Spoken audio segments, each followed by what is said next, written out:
जय माँ। मुनि नारद जब विष्णु लोक से वापस जा रहे थे, तब रास्ते में भगवान शिव की इच्छा से माया विशारद श्री हरि ने अपनी माया प्रकट की और मुनि नारद के रास्ते में एक विशाल नगर की रचना की, जो कि 100 योजन में था। और वह नगर बहुत ही मनोहर था, जो कि वैकुंठ लोक से भी सुंदर था। नाना प्रकार की वस्तुएं उस नगर की शोभा बढ़ा रही थीं। वहाँ स्त्रियों और पुरुषों के लिए बहुत से विहार स्थल थे। उस नगर के राजा शीलनिधि थे और राजा शीलनिधि अपने पुत्री की स्वयंवर करने के लिए उद्यत थे।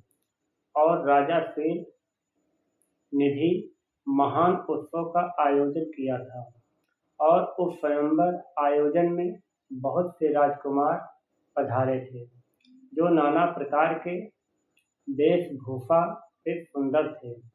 और उन राजकुमारों से वो नगर भरा पूरा दिखाई देता था। ऐसा सुंदर नगर देख नारद जी मोहित हो गए और मुनि नारद राजा शीलनिधि के द्वार पर गए। मुनि नारद को देखकर राजा शीलनिधि रत्नमय सिंहासन दिए और मुनि नारद का पूजन किया और अपनी सुंदर कन्या को बुलाया, जिसका नाम श्रीमती था, और मुनि नारद का चरण छूकर प्रणाम करवाया। उस कन्या को देखकर नारद जी चकित और मोहित हो गए और मुनि नारद ने कहा, ये सुंदर कन्या कौन है? तब राजा शीलनिधि ने बताया, ये मेरी पुत्री है और इसका विवाह का स्वयंवर आयोजन है और उसी स्वयंवर में जाने वाली है। हे मुनि, आप इसका शुभ लक्षण और इसका भाग्य बताइए। मुनि नारद काम के बस में थे और उस कन्या की पाने की इच्छा थी। ऐसे में जो कुछ उल्टा सीधा लक्षण बताकर शीलनिधि के यहाँ से चल दिए।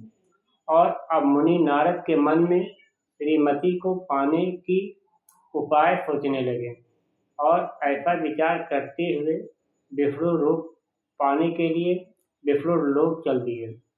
और जाकर भगवान विष्णु के पास जाकर इस प्रकार बोले, प्रभु, मैं आपसे अपनी बात एकांत में कहूँगा।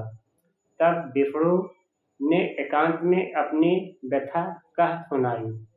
मुनि नारद की बात भगवान विष्णु सुने और हंसने लगे। भगवान विष्णु समझ गए इनकी बीमारी बहुत गंभीर है। मुनि नारद ने एक बात बहुत अच्छी कही कि हे प्रभु, जिस प्रकार से मेरा सभी प्रकार से हित हो, आप वही उपाय कीजिए और आप मुझे अपना रूप दे दीजिए। मुनि नारद की बात सुनकर भगवान विष्णु नारद जी से बोले, अब आप अपने धाम को जाओ और हम आपका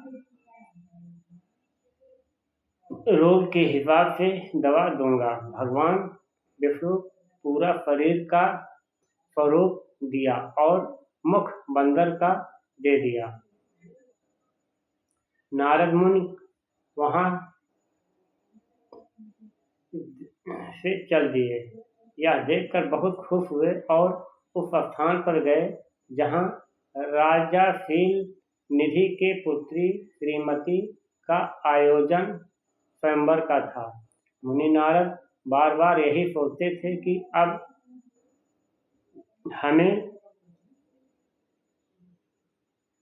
सब प्राप्त है, अब वरमाला मेरे ही गले में पड़ेगी।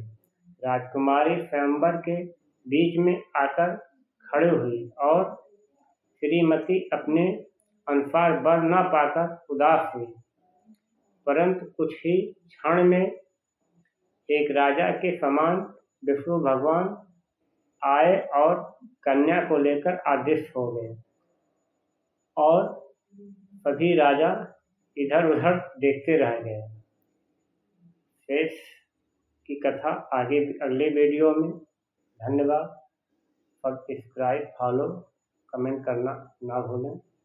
जय माँ।